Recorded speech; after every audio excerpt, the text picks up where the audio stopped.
आज मुझे देखो तुम तो बहुत बहू बहू। अरे ये तो जय की मम्मी है ना यार। तेरे इतने बुरे दिन आ गए कि तुझे गरीब को बॉयफ्रेंड बनाना पड़ा। उसकी माँ यहाँ सब्जी बेचती है। अरे ओ बुढ़िया, मैं अभी तेरी कोई बहू नहीं बनी हूँ। तेरे बेटे से शादी नहीं हुई है मेरी। और वैसे भी तुम सबने मिलकर मुझसे झूठ बोला। और तेरे को लगता है मेरे जैसे अच्छे घर की लड़की तुम जैसे गरीब लोगों से शादी करेगी?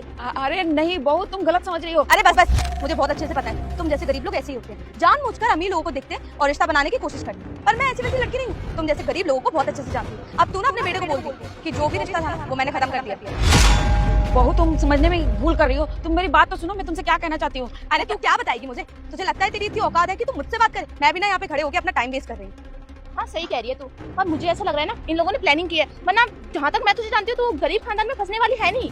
हाँ हाँ ऑब्वियसली, मैं थोड़ी इन जैसे गरीब लोगों से शादी करूंगी। इतने अच्छे अच्छे लड़के हैं जो मेरे आगे पीछे घूमते हैं। बहू तू बात नहीं समझ रही है। अरे तेरी क्या प्रॉब्लम है? इतनी देर से तेरे को समझ में नहीं आ रहा है? मेरे को बहू क्यों बोल रही है तू? मैंने तेरे बेटे से अभी शादी करी है क्या? बाहर कहीं की। बहू एक तो तुम मुझसे बहस कर रही हो, ऊपर से ऐसे कपड़े पहन के बाहर घूम रही हो। हाँ तो और तुझे क्या करना? मेरा मन, मैं जैसे भी कपड़े पहने। जान उसके मेरे दोस्तों के सामने मेरी बेइज्जती कर रही है ना।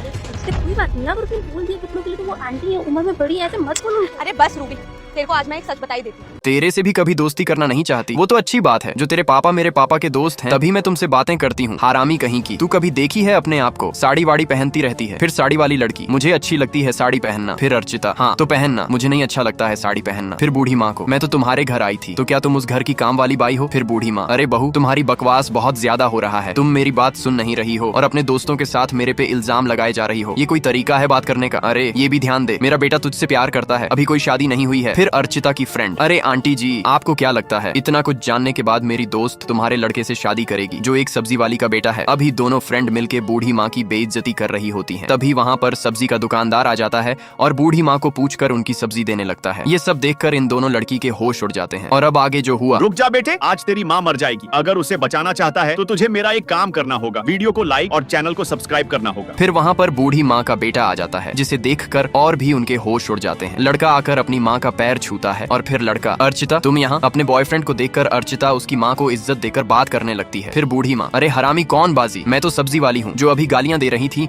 तुम वही तो हूँ मैं। फिर लड़की अपने मुंह की सफाई देने लगती है, लेकिन तभी लड़का कहता है, मम्मी ऐसा क्यों बोलेंगी? फिर बूढ़ी माँ अपने लड़के को लड़कियों की सारी सच्चाई बताती है कि जो सब्जी वाला था उसकी पत्नी का तबीयत खराब था, तो मेरे हवाले करके अपनी बीवी की दवाई कराने गया था। उतने टाइम में यह लोग आ गई और मुझे भला बुरा सुनाने लगी। फिर हरी साड़ी वाली लड़की भी अपने दोस्त की सच्चाई को लड़के से बता देती है। फिर लड़का अपनी गर्लफ्रेंड से कहता है, अर्चित मैं तो उसी लड़की से शादी करूंगा जो मेरी माँ को पसंद होगी। फिर लड़की माफी मांगने लगती है, लेकिन माँ बेटे यहाँ से सब्जी लेकर चले जाते हैं।